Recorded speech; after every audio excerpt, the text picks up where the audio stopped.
ज्ञानवापी मामले में हिंदू पक्ष को आज सुप्रीम कोर्ट से झटका लगा है। हिंदू पक्ष की जो अपील थी उस पर लोअर कोर्ट के जरिए, वाराणसी कोर्ट के जरिए जिस तरह से एएसआई के सर्वे का ऑर्डर दिया गया था, आज सुबह एएसआई की टीम पहुंच भी गई थी, क्योंकि एक वक्त दिया गया है एएसआई को कि इस मुतय्यना वक्त के अंदर आपको 4 हफ्ते के अंदर रिपोर्ट सौंपनी है। तो एएसआई की टीम आज मस्जिद पर अपना काम शुरू करने ही जा रही थी कि इतने में सुप्रीम कोर्ट में जो मुस्लिम पक्ष है वो पहुंचा और सुप्रीम कोर्ट ने 2 दिन का स्टे लगा दिया है एएसआई के सर्वे पर।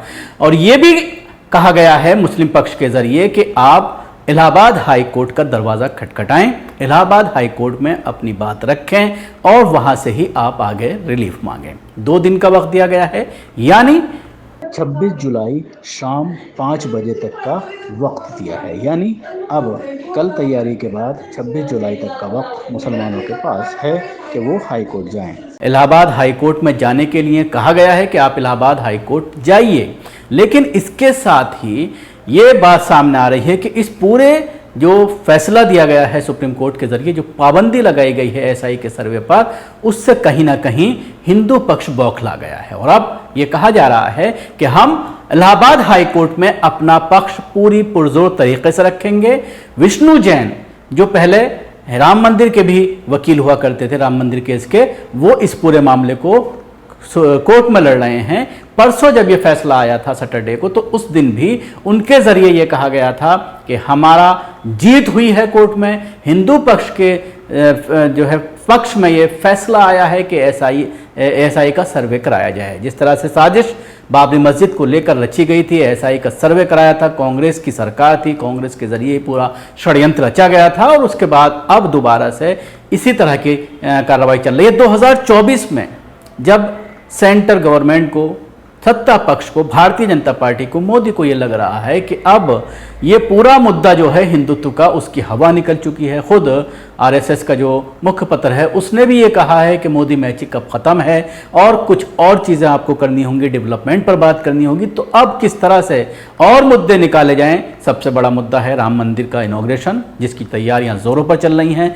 मीडिया को लगा भी दिया गया है, लगातार वो वहाँ जा कर के एक्सक्लूसिव स्टोरीज करने की कोशिश करते हैं, दिखाते हैं कि ये एक्सक्लूसिव तस्वीरें हैं और उसको जनवरी तक लॉन्च करने की जो योजना है उससे पहले तैयार किया जाना है। इसके साथ ही 2 और अहम मामले हैं जिनको लेकर के भारतीय जनता पार्टी लोगों के दरमियान जाना चाहती है। एक है ज्ञानवापी मस्जिद और दूसरा है मथुरा की ईदगाह।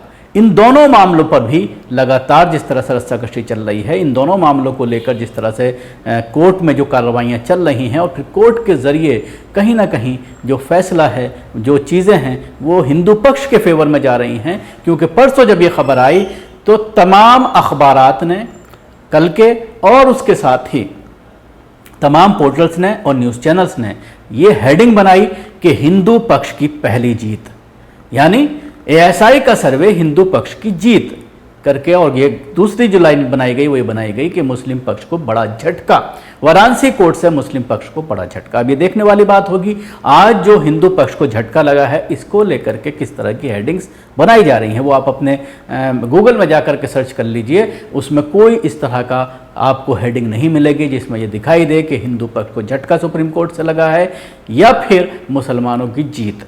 सिर्फ इतना कहा जा रहा है कि 2 दिन के लिए एएसआई ने जो है एएसआई के सर्वे पर सुप्रीम कोर्ट ने पाबंदी लगा दी है। अब सवाल ये खड़ा होता है, जो वहाँ पर बहस हुई, जिन बातों को लेकर बात हुई, उसकी भी बहुत सारी चीज़ें ऐसी सामने आई हैं जिसमें कहीं ना कहीं एएसआई से भी जवाब मांगा गया है। एएसआई से भी कहा गया है कि आप क्या वहाँ पर तलाश कर रहे हैं। एएसआई से भी पक्ष रखने की बात सुप्रीम कोर्ट ने कही, लेकिन 2 दिन का जिस तरह से इस पूरे मामले में स्टे लगाया गया है, तो अब मुस्लिम पक्ष का ये कहना है कि हमारा वकील आज से ही तैयारी कर रहा है, बल्कि परसों से ही हमने पूरी तैयारी शुरू कर दी थी। कल सुबह हाई कोर्ट में हम ये पिटीशन डाल देंगे और हाई कोर्ट से इस स्टे पर मांग करेंगे। और कहीं ना कहीं जो सुप्रीम कोर्ट के ज़रिए जो स्टे दिया गया है वो हमारे लिए फ़ायदेमंद साबित होगा। अब ये देखने वाली बात होगी कि कल मुस्लिम पक्ष जब इलाहाबाद हाई कोर्ट में अपनी याचिका डालता है तो उसके बाद किस तरह का फैसला वहाँ से आता है, क्योंकि सिर्फ कल 5 बजे शाम तक की रोक लगाई गई है। इसलिए शायद अगर हाई कोर्ट के ज़रिए कोई रिलीफ नहीं मिलता है तो परसों से एएसआई अपना काम वहाँ पर शुरू कर देगी।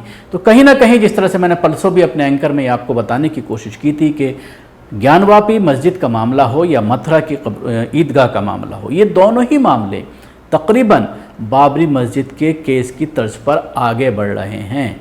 और आप भूल जाइए 1981 का जो एक्ट बनाया गया था, उस एक्ट को आप भूल जाइए। वर्शिप एक्ट जो बनाया गया था नरसिम्हा राव के जरिए, उसमें जिस तरह से ये कहा गया था कि 1947 यानी आज़ादी के वक्त बाबरी मस्जिद को छोड़ करके बाकी जितनी भी इमारतें हैं मजहबी, चाहे वो मंदिर हो, मस्जिद हो, चर्च हो, गुरुद्वारे हों, इन तमाम मजहबी इमारत को उसी शक्ल में रखा जाएगा जिस शक्ल में वो 15 अगस्त 1947 को थी, यानी उसमें कोई तब्दीली नहीं की जाएगी। इस एक्ट का बार बार हवाला इन केसेस में दिया जाता है, लेकिन उसके बावजूद उसकी कोई हैसियत नहीं है। इस एक्ट को ख़त्म करने की बात भी कई बार भारतीय जनता पार्टी के नेताओं के ज़रिए कही गई, उसमें अमेंडमेंट करने की बात कही गई कि जो जिन प्रॉपर्टीज़ पर, जिन मस्जिदों पर, जिन इबादतगाहों पर जो है वो डिस्प्यूट बना दिया गया है, उन इबादतगाहों को इस एक्ट से बाहर निकाला जाए। ये बात लगातार भारतीय जनता पार्टी के नेताओं के ज़रिए की जाती है और इस एक्ट को चैलेंज करने की बात भी कही जाती है। और ये कहा जाता है कि संविधान के ज़रिए इस एक्ट को ख़त्म किया जाए, पार्लियामेंट के ज़रिए इस एक्ट को ख़त्म किया जाए, क्योंकि इस एक्ट का हवाला बार बार इस तरह के केसेस में रेफरेंस के तौर पर दिया जाता है। और ये कहा जाता है एक्ट में सेंट्रल गवर्नमेंट का जो ये पार्लियामेंट के ज़रिए जो एक्ट बनाया गया, उस एक्ट के अकॉर्डिंग अब किसी भी और मस्जिद की शक्ल को नहीं बदला जा सकता। लेकिन उसके बाद आपने देखा श्रृंगार गौरी में पूजा की जो याचिका 5 महिलाओं के ज़रिए दी गई, उसमें किस तरह का मामला सामने आया। फिर फव्वारे को शिवलिंग बता दिया गया और आज भी मीडिया उसको शिवलिंग ही लिखती है, हालांकि साफ दिखाई देता है वो फव्वारा है और कितना कदीम फव्वारा है, उस पर पूरी तरह से उसको बंद कर दिया गया है। और उसके बाद आपने देखा कार्बन डेटिंग कराई गई और उसमें भी बहुत सारी चीज़ें निकल कर सामने आई कि वहाँ पर क्या क्या चीज़ें हैं। जानबूझ करके वो कहा गया था कि सीलबंद लिफाफे में ये सारी रिपोर्ट देनी है, लेकिन उसके बाद सीलबंद लिफाफे में देने से पहले ही सारी चीज़ें लीक कर दी गई, मीडिया को ज़रा तरह की जानकारियाँ दी गई कि अंदर किस तरह से मूर्तियों के आकार बने हुए हैं। ये सारी चीज़ें जो हैं वो सामने आई। अब जिस तरह से एएसआई के ज़रिए सर्वे का ऑर्डर दिया गया है तो ये कहीं ना कहीं इस पर मुसलमान बेचैन थे। आज सुप्रीम कोर्ट से रिलीफ मिला है, चाहे वो 2 दिन के लिए मिला हो। कल फिर इस मामले में हाई कोर्ट में जब जाएंगे मुस्लिम पक्ष तो उसके बाद देखने वाली बात होगी कि किस तरह का फैसला वहाँ पर दिया जाता है। क्या मुसलमानों को रिलीफ मिलती है, यानी एएसआई के सर्वे पर पाबंदी लगा करके आगे, क्योंकि पहले से ही ये केस हाई कोर्ट में भी चल रहा है। तो अब इस पूरे मामले पर हमारी निगाह हाई कोर्ट पर टिकी हुई है। शुक्रिया आपको हमारी कोशिश कैसी लगी ज़रूर बताएं। हमारे यूट्यूब चैनल को सब्सक्राइब करना ना भूलें, इसके साथ ही बेल आइकन ज़रूर दबाएं। अगर आप ये वीडियो फेसबुक पर देख लें तो पेज को लाइक करें, उसके साथ ही फॉलो भी